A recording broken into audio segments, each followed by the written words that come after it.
I want zero negativity in my life.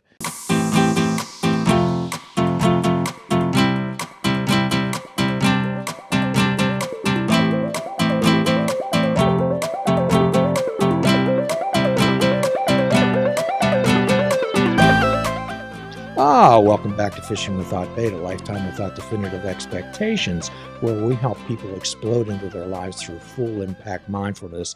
We help people create themselves rather than find themselves. And the only requirements are the honesty, open-mindedness, and willingness to try.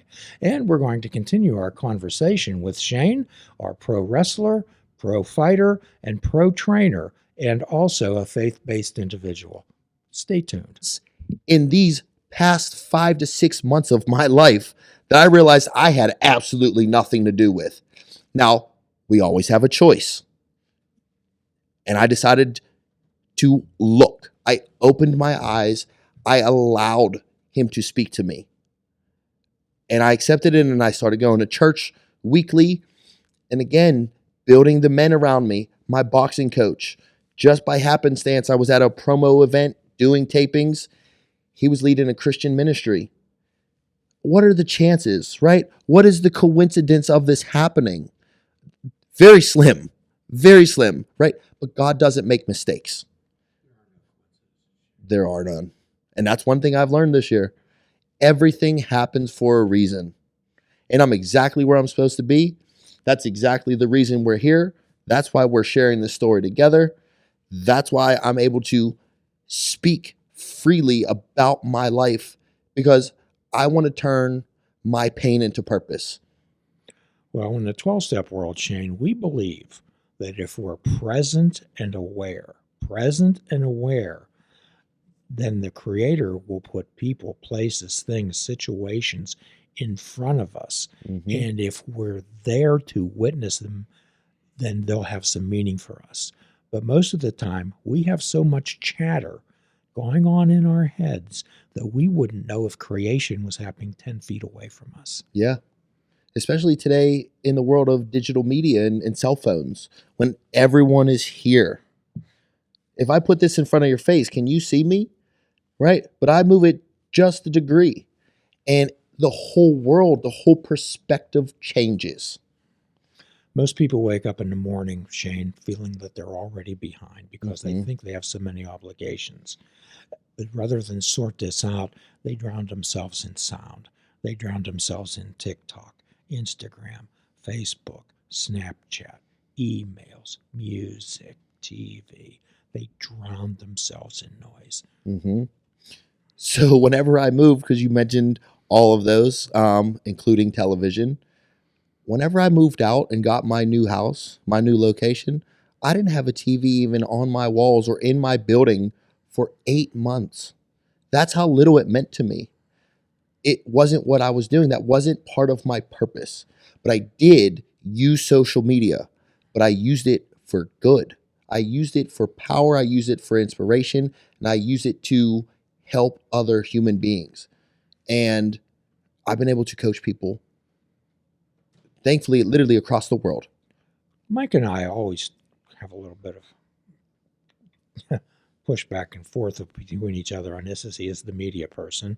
Sure. However, I always tell people that if you use media, if you use your phone as a tool, that's purposeful. Yes. But when it becomes, you become the tool of it, then that's a problem. Yes. If you use it as a treatment, that's great. But when it becomes maintenance.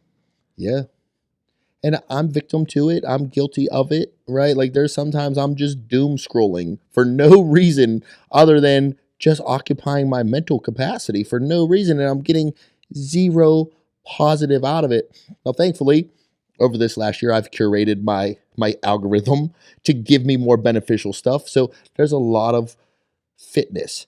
There's a lot of positive male influence. There's a lot of religion. There's a lot of spirit, faith, mindset, all positive things. I don't want to deal with the negative. There's too much negative in the world. Why would I want to be a part of that? I don't want to be spoon-fed it. No, thank you.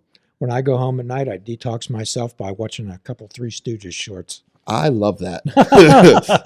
I grew up watching Three Stooges. I had a little 7-inch black and white TV in my bedroom when I was a child. Nick at night we'd put on, and that was what I would go I to bed still to. howl at them. It's great, and it's good, senseless humor where you don't have to be present of mind. You can sit there and Not at all. absorb it and just let No, it's let just, yourself it's laugh. just great. Yeah, Laughing. just laugh. Yes. Too many people in this world are so serious. Oh, And trust me, I take everything I do very serious, but I enjoy what I do. we call people like that in the 12-step world heavy does it people. Yeah. They're heavy does it all the time. Yeah. So Shane, I think what you were alluding to with these gentlemen that you surrounded yourself with, quite often I deal with a lot of young ladies who deal with self-concept, self-esteem, identity formation problems. And rather than have them make up a profile of what they have to offer, Mhm. I have them make a profile up on what the requirements it takes to be with them. Yes. A lot of self-reflection And you this talked year. early about never settling. I'd Mhm. say I want you to make this profile about what are requirements it takes to be with you, both as a romantic interest and as a friend, and never ever settle. It's simple now, right? Like as complicated as we can make it, as convoluted as it could be, it comes down to being a good human being, positive outlook on life, being centered in Christ. First and foremost, that's the most important aspect because without him, we have nothing. I owe everything I have to Jesus Christ. Fitness, that is very much a part of my life, right? And those are the men that are around me. Those are the women that I've approached and gone on dates with this year, right? I do not want anything that doesn't align with my personal values and my morals and my spiritual compass.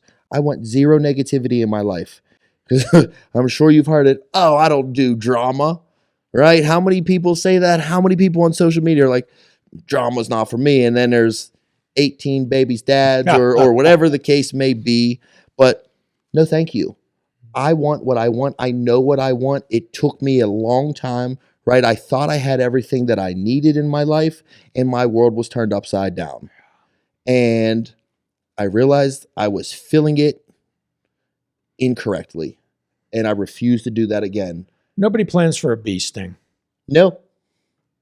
But how do you react to it? How do you respond to it? That's the only here's what I do sometimes. I have a hula hoop in my office. Not that I'm hula hooping. I was going to But say, I you set got it on pretty the good hips I then. set it on the floor, and I had them stand inside it. Ooh. And I said, "That's your locus of control. What's inside this hula hoop? Mm-hmm. The only thing that you have control over is how you react to situations." One of my quotes this year, and I say it weekly, if not daily: control the controllable. You can only operate within the confines of your means. Well, that's the serenity prayer. Mm-hmm. Grant me the serenity to accept the things I cannot change, the courage to change the things I can, and the wisdom to know the difference. Quite often, Shane, I'll ask people when I meet them for the first time, I'll say, "What's good about being you?" And a lot of people don't have an answer for that. Mm-hmm. But then I'll ask them, I'll say, "Let me ask you some simple questions. Do you know the difference between right and wrong? Do you have a moral compass? Can you be dependable? Can you be truthful? Can you treat people with courtesy and respect?" And then I tell them, those are the 5 greatest attributes that a human being can have, and that's all I need to know about you. Yeah. And it's it's a lost art, right? Like I said, be a good human being. It costs nothing. Hold a door for somebody. Say hello to a stranger, right? Whatever small gesture that you provide to a human being, a stranger, someone you don't know how that's going to affect them. So if you give them a positive gesture, they're more than likely going to accept it. And that could turn their whole day, week, month, year around by one small gesture. Oh, hi, Jim Ellermeyer back again from Fishing Without Bait. And as we offer and express transparency, this is a shameless plug for a book that we are selling. This is a book. This is a 365-day calendar where we have a Zen type of picture to draw with a caption, and then we ask some thoughtful questions that people can answer, such as, what are your general thoughts about the quote? What is the morning thought in the morning? What is your evening thought? And what will you do tomorrow to spread kindness? Okay? And the beauty of this is that it's not numbered. You can pick any page out. It's not numbered. You can pick any day out and pick any quote out you want, or not. So what we're doing, we're asking people to use this as some type of a mindfulness activity to start their day. When we start our day, not trying to race through the day or with anxiety, but rather maybe some introspective self-talk, some internal validation. And what we're doing here is this. Also, what we'd like to do, we're going to be offering some Patreon material, maybe some behind the themes things, or some of the podcasts that we've done where we take a deeper dive, and we'd like to get your thoughts on that. What would you like to see? Are there any podcasts that we've done where you would like us to do a deeper dive?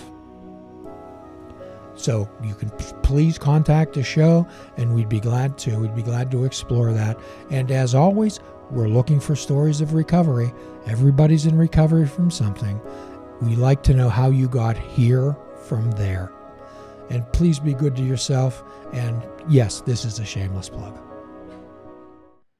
There's a theme in the 12-step rule that we talk about often. It's a very simple concept. It says, do the next right thing. You ask yourself, is this the right thing to do? Mm-hmm. Is this the right thing to do? Well, Shane, you're delightful. Thank you. I so much enjoyed this conversation. It was a pleasure. And I hope that you won't be a stranger to us. I don't believe I will be.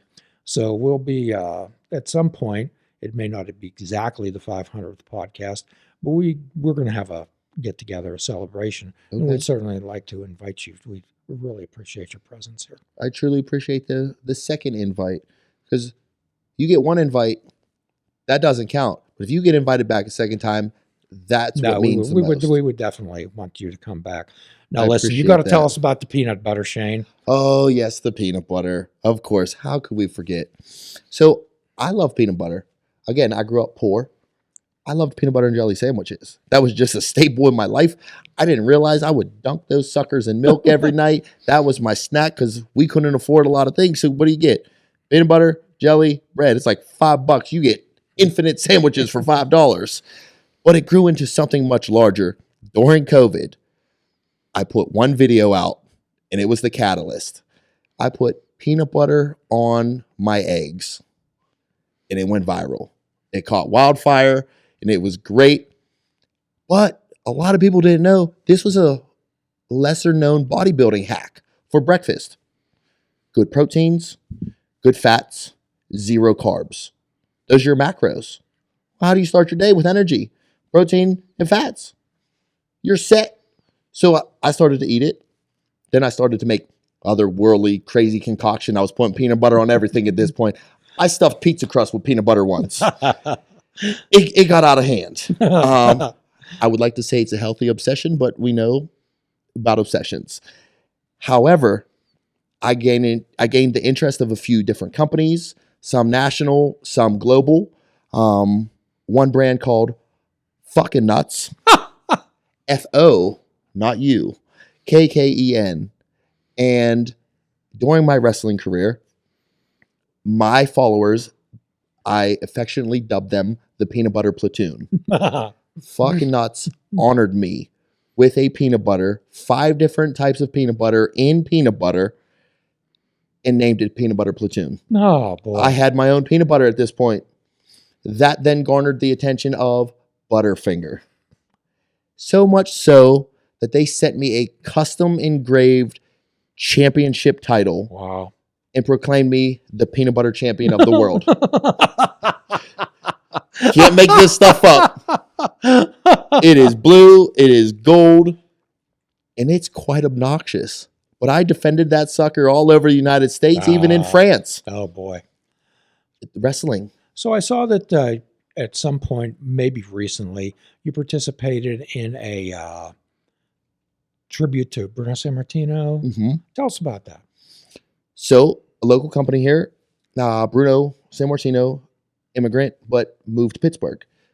The most decorated and recognized, longest reigning world champion in all of professional wrestling. His family still lives here. They wanted to honor his legacy, and so they had a replica title of his WWF championship created. Partnered with a company, Pros of Wrestling here in Pittsburgh, and they had a battle royal to see who would win and become the champion to honor Bruno's legacy. And this has never done before in any other city, any other country, any other company. And they honored and bestowed me with that privilege. So I figured it was my time. And this was, again, 2 months after I moved out of my house, right? Got a new place, doing all these things. It was so crazy. I never expected that, but the Lord had other plans. I got to meet Bruno a couple of times. It's quite an experience. I wish I would have. That's one thing. That is a regret of mine. In pro wrestling, often you are not supposed to go up to the celebrities. Well, this was after the match. We stuck around afterwards. Sure. He came out. It was a local arena, and Dom DiNucci just walks right past us. Bruno stopped, shook hands to people. Mm-hmm. He was gracious. Good human being. Yes. And I get to carry that legacy on. It's literally called the Heritage Championship. The Bruno Sammartino heritage lives on through me. His children gave that to me. It still doesn't sit right, but I have the championship displayed in my office, in my room, with a few other championship titles, the Butterfinger being one of them, and so thankful for the journey that I've been on. Well, you can model that type of behavior. Let me tell you about the greatest wrestling match I ever saw in my life. It was at the Civic Arena. It was a steel cage match. Bruno Sammartino and Dom DiNucci had a wrestling match against Baron Cicluna and George the Animal Steele. Okay. It was in a steel cage. And they went in, for some reason, they threw some stuff in Bruno's eyes. They incapacitated him. He was rolling around on the ground. And they just beat the snot out of Dom DiNucci. He was unconscious. So Bruno woke up, snapped up. He went to Baron Cicluna, punched him right in the face, put him down, spread his legs, stomped him. That was it for him. He grabbed George Animal Steele and pounded his head against the steel cage until he was a bloody mess. Bruno threw him on the ground, threw his hands up in the air like he always did when he won. I thought the top of the roof of the Civic Arena was going to blow off. And let me tell you what we're going to do. We're going to link that documentary of yours that you had about this ongoing feud and the culmination of the match that you had with Jamie Jameson. Yeah. Let me tell you what, that's close. Thank you. That's close. Thank you. I watched that last night. I was mesmerized, buddy. Wow. I appreciate that. I couldn't wait to see how it turned out. Good. That's what we want to do. Like, that's the point. Oh, you kept me pinned. Thank you. Very much so. Thank you. So, at the end of every podcast, Shane, what we like to do is offer a free prescription for all of our viewers, and that's fruits, nuts, and vegetables. Unplug your television and take up fishing. And for a truly mindful experience, we suggest that you fish without bait. Do a kindness for yourself and do a kindness for another. Forgive yourself and forgive another. Till all are free, none are free. If we're all not God's children, and none of us are. Namaste, my friends. Please check out our website at fishingwithoutbait.com, where you can listen to the show, comment on our discussions, and find out where you can subscribe to our podcast. If you're interested in flying the colors of Fishing Without Bait, click the shop icon on our website. We have clothing, mugs, cell phone cases, and so much more. Show the world that you fish without bait. This show is a member of the Sorgatron Media Podcast Network. Find out more at sorgatronmedia.com.